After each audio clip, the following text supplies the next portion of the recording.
The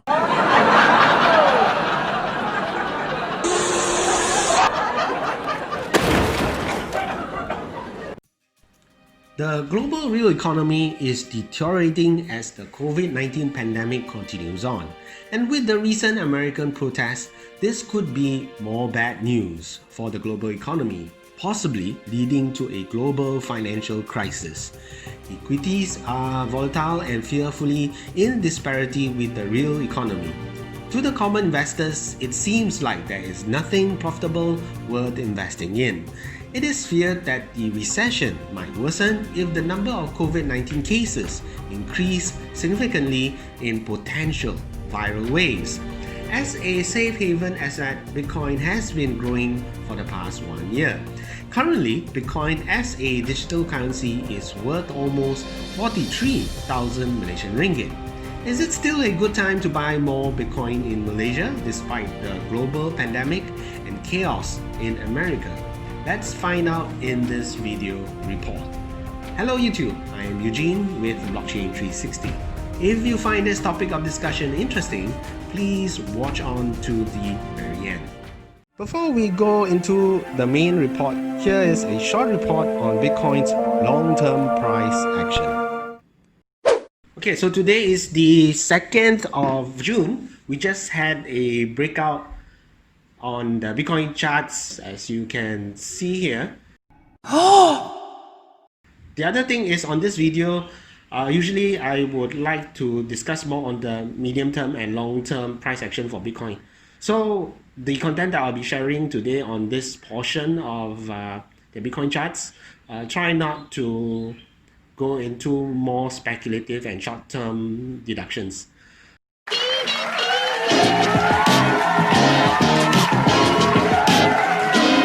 So moving on, I'd like to present a bullish case for Bitcoin now.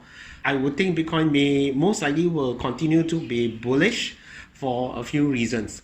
Firstly, on the 3-hour chart, because I do trade frequently on the 3-hour chart for Bitcoin and onto eToro actually, we see that there is a bullish divergence on the 3-hour chart. Just before Bitcoin went above the $10,000 mark, that it was actually on a move up as we see higher highs and higher lows.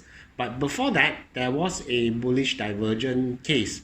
So it is actually roughly here, where you see on the RSI, Bitcoin was actually coming down, touching the bottom part of the RSI. And also as far as the price, we see that it's actually here quite at the bottom. So we have it here, and the other bullish point for the bullish divergence is actually here. So we see that the price was moving down here, whereas for the RSI, it was both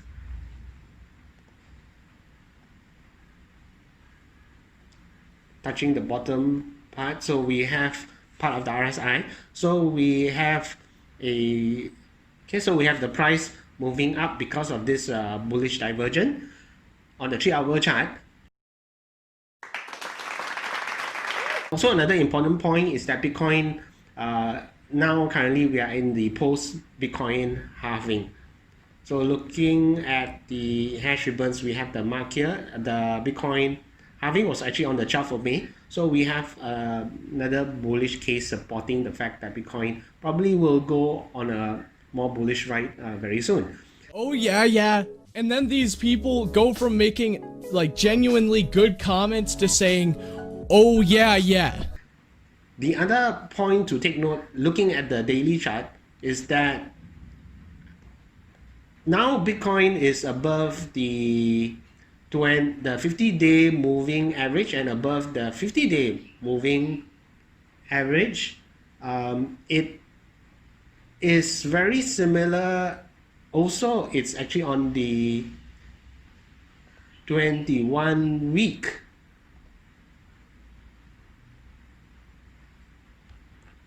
okay, 21-week EMA.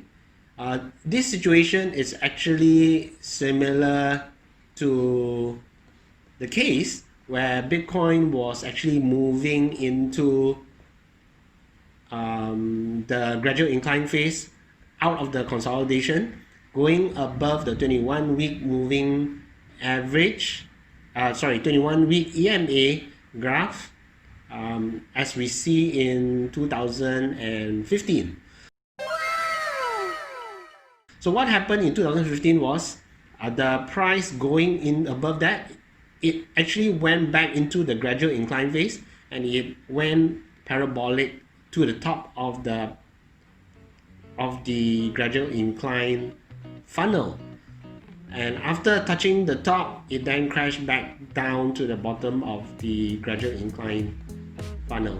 So looking at the current price action, since the price now is above the 50-day moving average and the 200-day moving average, and it is now currently still above the 21-week moving average, the price now is just broke above into the gradual incline funnel. We can expect the price to go parabolic up to the top of the funnel.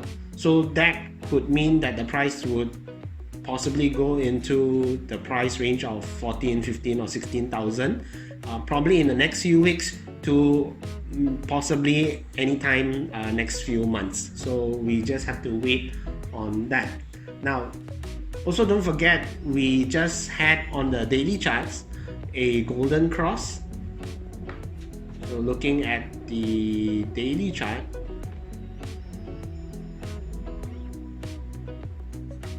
we had a golden cross where the 50-day moving average crossed above the 200-day. So the probability is high that the price will continue to move upwards. Now, the other important thing is Bitcoin price just broke above the 3-year long resistance line. This resistance line is this blue line that you see here. So this blue line actually was formed after the peak of the bull market, the bull cycle back in late of 2018, down to the high in July of 2019, and that's last year, and we have this point here, and so it's a very strong resistance. That's of course inclining, but now for the first time in the past 2-3 years, we have the price breaking above this resistance line, and as it breaks up, it becomes very bullish.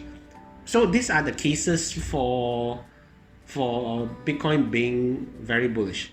However, before the price actually goes up to the top of the gradual incline funnel, don't forget, we should expect Bitcoin to make certain correction first. It needs to back test this 3-year-old resistance line. It needs to come down and test it and convert it from a resistance to a support line. After testing it, then it will continue to go north.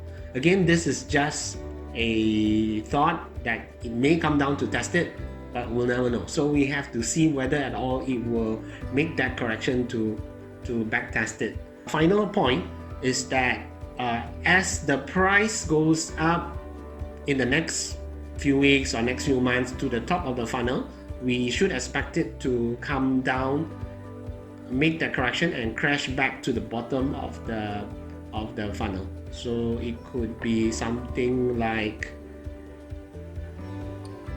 this, going up and then coming back down to the bottom of the funnel. Now, how that long will take, it will probably be a short time that crash, but either way, we should expect this. I don't recommend selling at the top of the funnel because ultimately it's too high risk to sell. you never know, it might just break up and go further north, going for a parabolic spike. That is unlikely. I would think it's unlikely at this point of time, because we are on a gradual incline phase for Bitcoin now. Not until it exceeds the previous all-time high of $19,000 or $20,000 would it then break further north. But if it's still at a price where it's still below that 19,000-20,000 previous all-time high, it should come down, make that correction.